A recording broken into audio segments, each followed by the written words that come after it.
सूत्रों के मुताबिक 15 जून की रात गलवान घाटी में झड़प के दौरान चीनी सेना का कमांडिंग ऑफिसर भी मारा गया।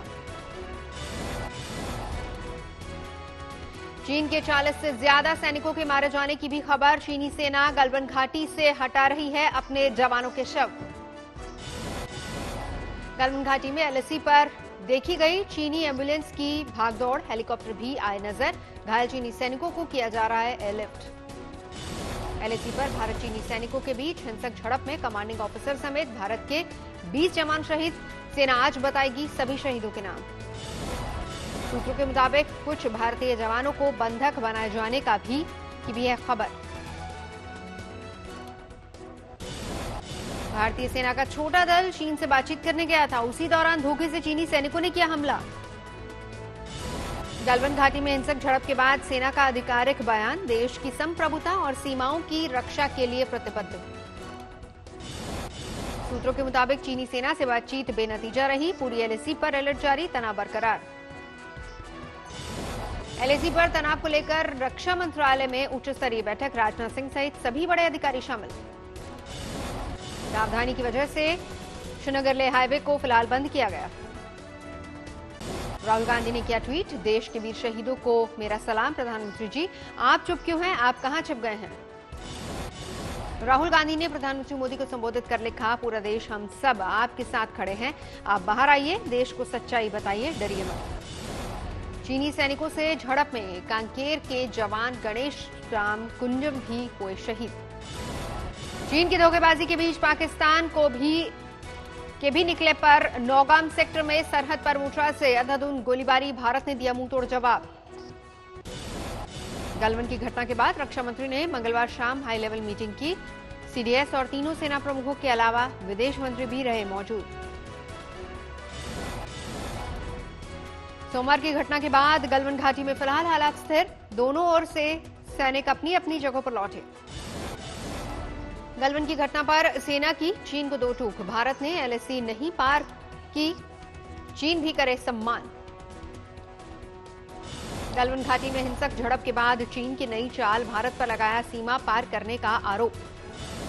गलवान घाटी में भारतीय जवानों की शहादत से बढ़ा गुस्सा, कांग्रेस ने सरकार से की बदला लेने की मांग। भारत और चीन के बीच एलएसी पर हुई हिंसक झड़प पर संयुक्त राष्ट्र प्रमुख एंटोनियो गुटेरेस ने जताई चिंता, दोनों देशों से अधिकतम संयम बरतने की अपील की। चीन के साथ झड़प में शहीद हुए 16 बिहार रेजिमेंट के कमांडिंग ऑफिसर कर्नल संतोष बाबू तेलंगाना के सूर्यापेट के रहने वाले थे, अपने पीछे छोड़ गए हैं एक बेटा और एक बेटी। शहीद कर्नल संतोष बाबू की मां बोली, इकलौता बेटा खो दिया लेकिन देश के लिए कुर्बानी पर गर्व। गलवान में शहीद हुए सिपाही कुंदन झा झारखंड के साहिबगंज के रहने वाले थे, 17 दिन पहले बने थे पिता, नहीं देख पाए बेटी का मुंह। तमिलनाडु सरकार ने शहीद फलानी के परिवार को 20 लाख रुपए की आर्थिक मदद और परिवार के एक सदस्य को सरकारी नौकरी देने का ऐलान किया।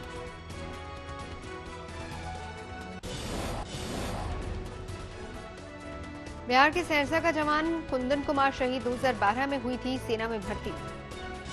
एलएसी पर भारतीय और चीनी सैनिकों के बीच झड़प में समस्तीपुर के अमन हुए शहीद। रात 9 बजे पिता को फोन पर बेटे की शहादत के बारे में सूचना मिली। 3 महीने पहले ही लेह लद्दाख में चाइना बॉर्डर पर हुई थी अमन की पोस्टिंग। शहीद होने की खबर पर अमन के घर जुटे गांव के लोग। वाराणसी में लोगों ने शहीदों को दी श्रद्धांजलि, चीन के प्रति लोगों में आक्रोश। अहमदाबाद में चीन के सामान का बहिष्कार, राष्ट्रपति शी जिनपिंग की फोटो समेत चीनी सामान को लगाई आग। कोरोना का भारत में दिखा दहला देने वाला रूप, अब तक देश में कोरोना से 11,903 लोगों की मौत। कोरोना से हुई मौत के आंकड़े में 24 घंटे में 203 मौत जुड़ी। इनमें महाराष्ट्र और दिल्ली में पहले हुई 1,672 मौतों का आंकड़ा भी शामिल। महाराष्ट्र ने 1,328 लोगों की मौत का पुराना आंकड़ा जोड़ा। दिल्ली ने 344 मौतों का पुराना आंकड़ा पिछले 24 घंटे के आंकड़े में जोड़ा। देश में कोरोना की रफ्तार अभी तक काबू में नहीं, कुल केस 3,54,065।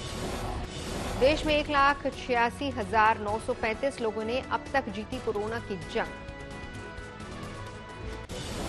कोरोना पर आज भी जारी रहेगा मंथन का दौर। 15 राज्यों के मुख्यमंत्रियों से दोपहर 3 बजे मोदी करेंगे चर्चा।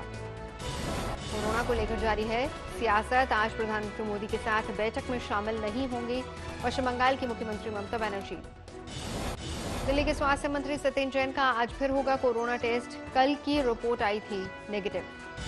दिल्ली में नहीं थम रही कोरोना की रफ्तार। 24 घंटे में 1859 नए मामले सामने आए। 93 मरीजों ने दम तोड़ा। दिल्ली में कोरोना का आंकड़ा बढ़कर 44,600 के पार। अब तक 1,837 मरीजों की मौत।